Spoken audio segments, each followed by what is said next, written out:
नमस्कार। हमने कल पढ़ाया था आपको वर्णमाला। आज हम पढ़ाएंगे आपको प्रत्याहार। समस्त परीक्षाओं में, वह यूपी टेट का हो, सी टेट का हो, टीजीटी, पीजीटी या नेट या प्रथमा से लेकर आचार्य पर्यंत की परीक्षाएं हो, बीए की परीक्षा हो, एमए की परीक्षाएं हो, इन सभी में प्रत्याहार भी एक पूछा जाता है। आइए प्रत्याहार क्या चीज है ये समझें। प्रत्याहार का मतलब होता है संक्षिप्त, यानी प्रत्याह्रियन्ते संक्षिप्ते वर्णाः, जहां पर वर्णों को संक्षेपीकरण में कहा जाए उसे हम प्रत्याहार कहते हैं। अब इस प्रत्याहार के लिए हमें भगवान शिव द्वारा बनाए गए जो 14 सूत्र हैं, जो शिव के डमरू से निकला था, वह 14 सूत्र की आवश्यकता पड़ेगी। हम पहले उस 14 सूत्र को लिखेंगे। तो सूत्र का क्रम है एक में अ ई उन ऋ ऋक ए ओम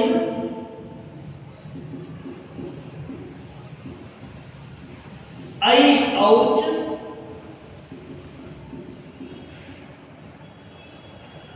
हय वरट लण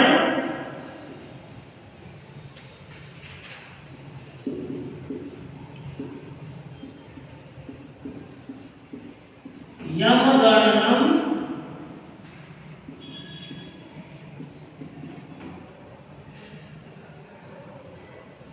झभय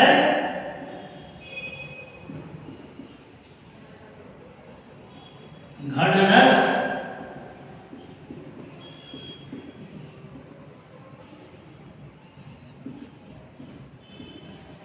जब गड़दस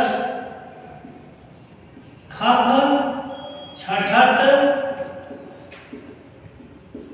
चटत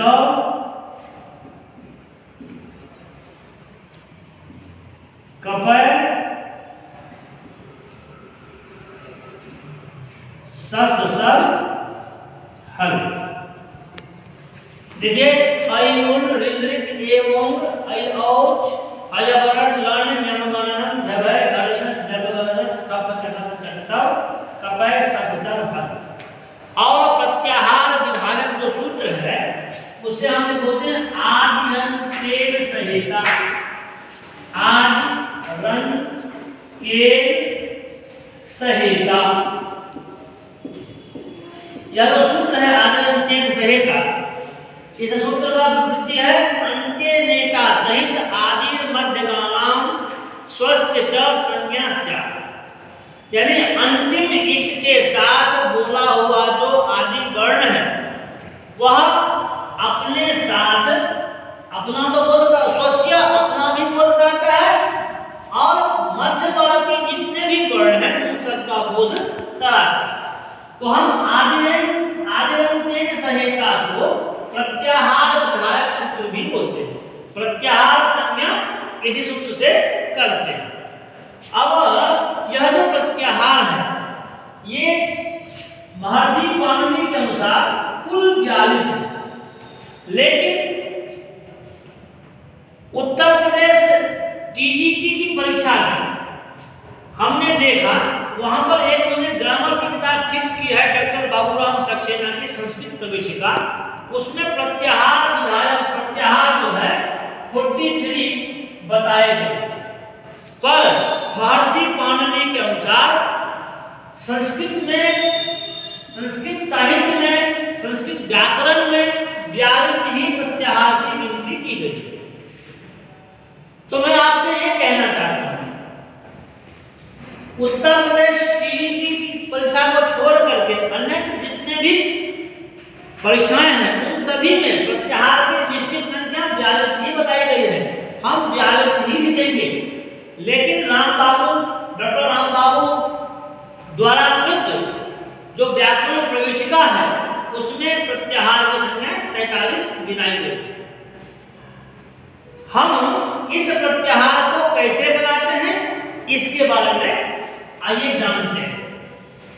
तो प्रत्याहार में देखिए, सबसे पहले हमने बनाया, हम कोई भी प्रत्याहार बना सकते हैं। हमने बनाया अनप्रत्याहार।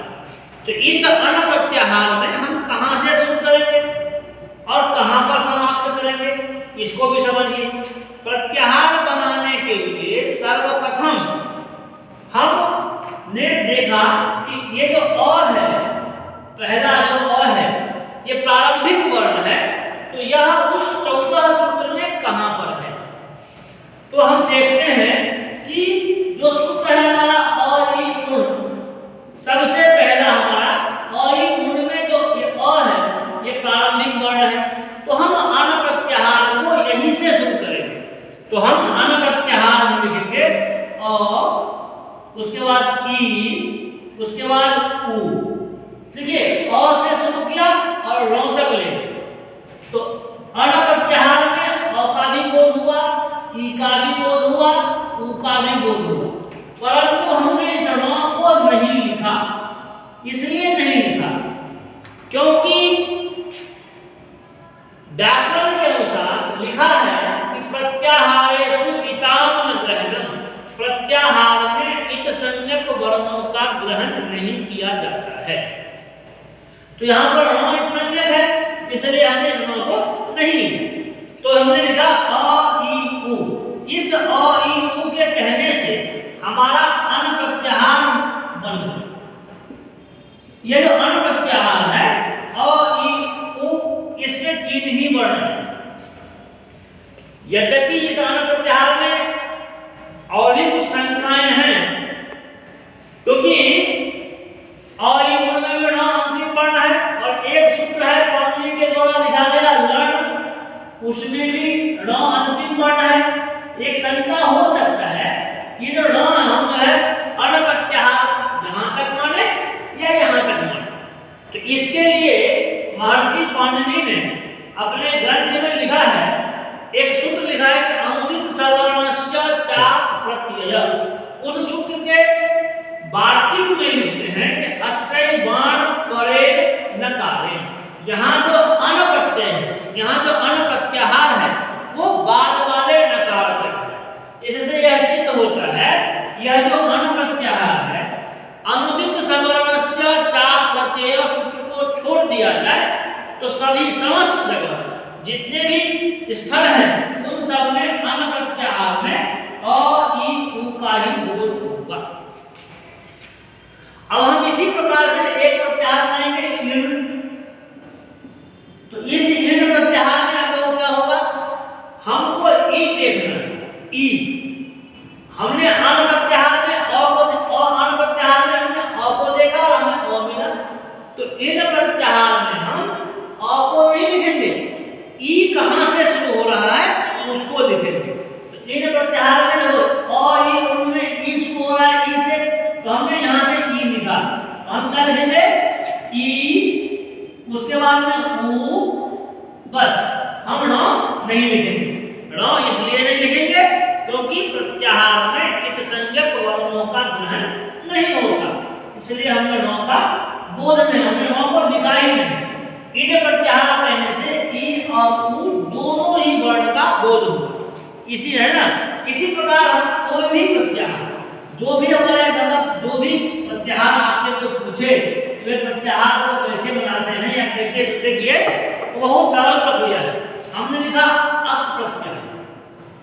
इस अक प्रत्याहार में हमने शुरू किया अ इ उ री और री।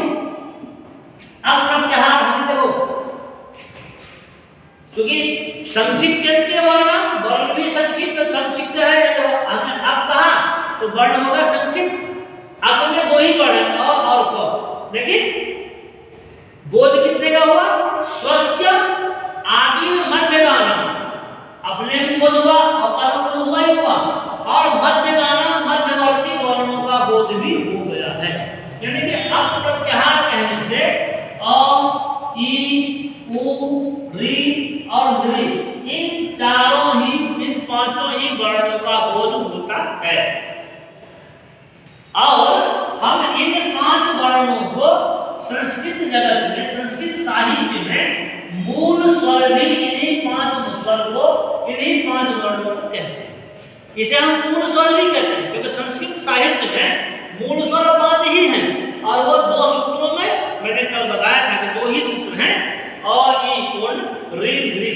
तो हमने वो अप प्रत्याहार बनाया और ई उ री री इतने ही आए। मान लो कि प्रत्याहार बनना है अच, तो हम अच प्रत्याहार में अ ई उ री ली ए ओ आई औ यहां तक लिखेंगे। संस्कृत में अच को, अच मतलब स्वर वर्ण, अच मतलब स्वर वर्ण होता है। अच प्रत्याहार जब हम बनाएंगे तो अ ई उ री री ए ओ आई औ सभी वर्णों का बोध। अब हमको प्रत्याहार बनाने के पेपर में या कहीं आपको किसी ने पूछा कि जो है आप बनाइए हल प्रत्याहार, तो हल प्रत्याहार में हमने क्या लिखा, हल। हल प्रत्याहार में हम शुरू हो जाएंगे तो ह य व र ल य म ङ ण न झ भ घ ढ ध ज ब ग ड़ द ख फ छ ठ थ च त त क प श श स और ह। यहां तक लाए। हल प्रत्याहार शुरू कहां से किया हमने, हयवरण सूत्र से, क्योंकि हयवरण सूत्र में ही प्रारंभिक वर्ण ह है और समाप्त कहां करते हैं, ल पर। हल में जो ल है वहां पर। तो हल प्रत्याहार में समस्त देखिए व्यंजन, जितने भी व्यंजन वर्ण हैं वो सभी आपको इसमें देखने को मिलेंगे। तो हल, हल का मतलब व्यंजन भी होता है, हल को ही हम व्यंजन कहते हैं। जितने भी व्यंजन वर्ण हैं वो समस्त व्यंजन वर्ण आपको इसमें देखने को मिलेगा। इसलिए अतः स्वरा, अच को स्वर कहते हैं और हल को हम व्यंजन कहते हैं। लेकिन जब हम जब हल प्रत्याहार बनाएंगे तो हल प्रत्याहार में यहाँ से लेकर के हयवर्ण के ह से लेकर के हल के ल तक समस्त वर्णों को लिखेंगे। इसी प्रकार कोई, जैसे मान लो एक प्रत्याहार है, इत प्रत्याहार, एक प्रत्याहार में ई उ री और ली यण प्रत्याहार। तो य व र ल। हमने देखा कि यण प्रत्याहार बनाने के लिए हयवर्ण सूत्र में जो य है वहां से शुरू हुए और अगला क्या है, लण, तो हम ल तक लेंगे। एक बार आपको और भी ध्यान रखना है कि हम प्रत्याहार बनाते हुए सूत्रों को पूरी तरह नहीं घुमाएंगे। मतलब कि यण प्रत्याहार के लिए य व र ल के आगे हम जो है आई उन तक लेके चले गए, ऐसा प्रत्याहार नहीं बनता। तो य व र ल यहीं तक रहेगा प्रत्याहार। इस प्रकार आप जितने भी ग्रंथ को पढ़ेंगे, संस्कृत ग्रंथ को, तो वर्णमाला के बाद जो हम प्रत्याहार पढ़ते हैं, तो प्रत्याहार जिसकी संख्या पाणिनि ने 42 ही बताई है, उन प्रत्याहार को हम इस तरह से ही बनाएंगे। प्रत्याहार में इत संज्ञक वर्णों का ग्रहण नहीं होता और हम लिखते समय जो भी सूत्र के जो अंतिम वर्ण है ना, उसका हम ग्रहण नहीं करेंगे। जैसे मैंने आपको बताया कि देखिए हयवर्ण में ट का हमने ग्रहण नहीं किया है, लण में हमने ण को ग्रहण नहीं किया। इसलिए ग्रहण नहीं किया क्योंकि प्रत्याहारेषु इताम न ग्रहणम, प्रत्याहार में इत संज्ञक वर्णों का हम ग्रहण नहीं करते। तो मेरा अपना आशा, मतलब मुझे विश्वास है कि आप सभी को प्रत्याहार समझ में आ गया हो। प्रत्याहार को समझने के लिए निश्चित रूप से 14 सूत्र अयुन ऋदृक एवं अयौच अयवरट लण यमगणनम झभय घड़धस जबगड़धस खप छठत चटतव कपय सस्सर हल। ये आपको याद होना ही चाहिए। यदि आप इसे याद कर लेते हैं तो निश्चित रूप से आप प्रत्याहार बनाने में कहीं से कहीं तक आपको कोई कठिनाई नहीं आएगी। आशा करता हूं कि आप सभी को वीडियो पसंद आया होगा और आप इसे अधिक से अधिक शेयर करें, लाइक करें, कमेंट बॉक्स में कमेंट करके बताएं कि आपको क्या समझ में नहीं आया और अधिक से अधिक वीडियो को सब्सक्राइब करें।